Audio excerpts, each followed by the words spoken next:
Hi and welcome back to the channel. I thought I'd do a compare contrast of two films by a very well known filmmaker. You'll probably know what it is from the thumbnail. I haven't done the thumbnail yet, but I'm sure this actor Orson Welles will feature very prominently. And I thought I would talk about two films that, well, he's most famous, I would say, probably for something like The Third Man in an Acting Role or Citizen Kane. But these two films he kind of lauds. One is his favourite film that he directed, i.e. The Trial, in the lovely 4K presentation in here, and the one that is lauded as his best acting performance, and that is Chimes of Midnight, where he plays Falstaff from this. Now both films are great. If you just want to too long, don't want to watch, just watch both of them. I think they're both amazing, but in completely different ways, because Welles, I would still consider myself somebody that isn't, totally versed in Welles as a filmmaker and an actor, and somebody that knows an awful lot about him. I think there's an awful lot to be learned about him, although I have seen a large volume of his work. But even from that lens, I think there are certain Wellesian things that jump out, especially in a directorial sense.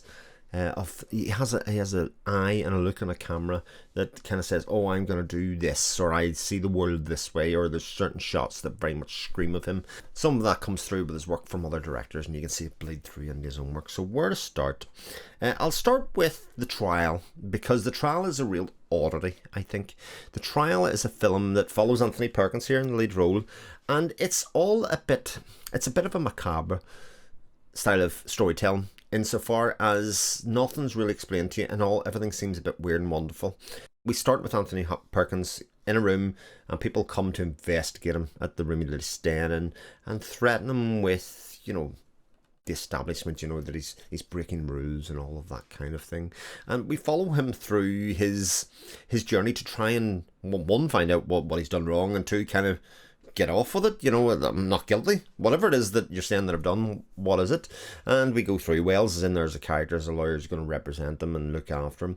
But again, it's this idea of, it has a very 1984 feel, that George Orwell kind of thing of Big Brother is always watching you.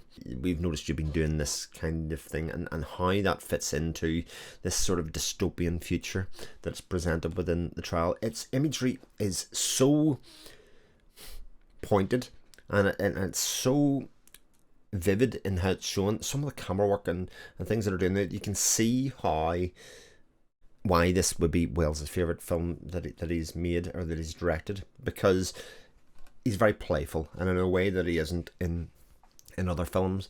And I think both the central performance of Perkins and then the work of the characters and the world in it, shown off amazingly in black and white in this 4K edition, is utterly fabulous, and I think a really interesting film to watch. Contrast that with Chimes at Midnight. Now, Chimes at Midnight is like a smash together of a lot of Shakespearean plays. It has a very Shakespearean feel to it. And one of the things that I think I really take away from this release, especially this Criterion release, where they kind of put together interviews with people that worked with Welles and in this process, is that insight into his creative process. Because what we see here at the end, and how you get the funding to do this, and where he put it in, you can see why he was a bit of a maverick filmmaker, why people didn't really trust him, because he always seemed to have his own agenda.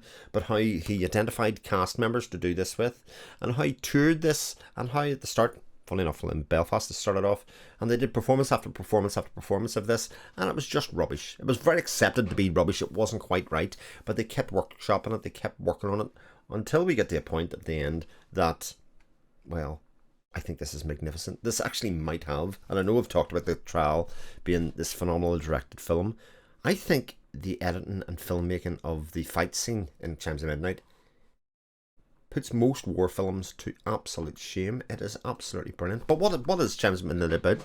It kind of centres on a changing of the guard in terms of the king.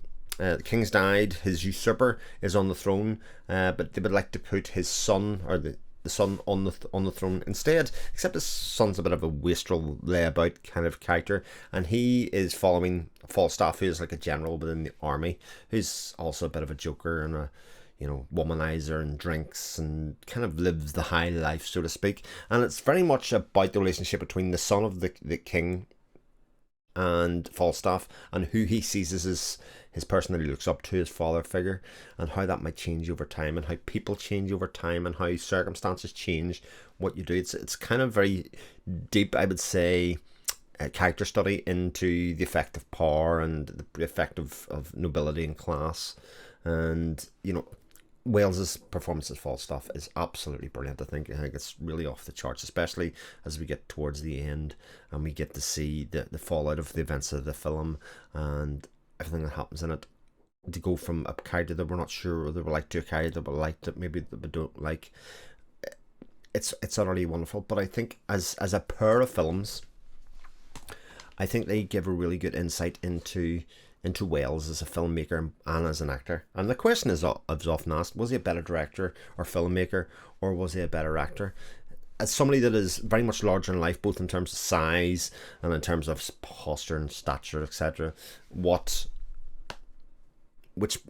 is he better at? Let me know what you think in the comments.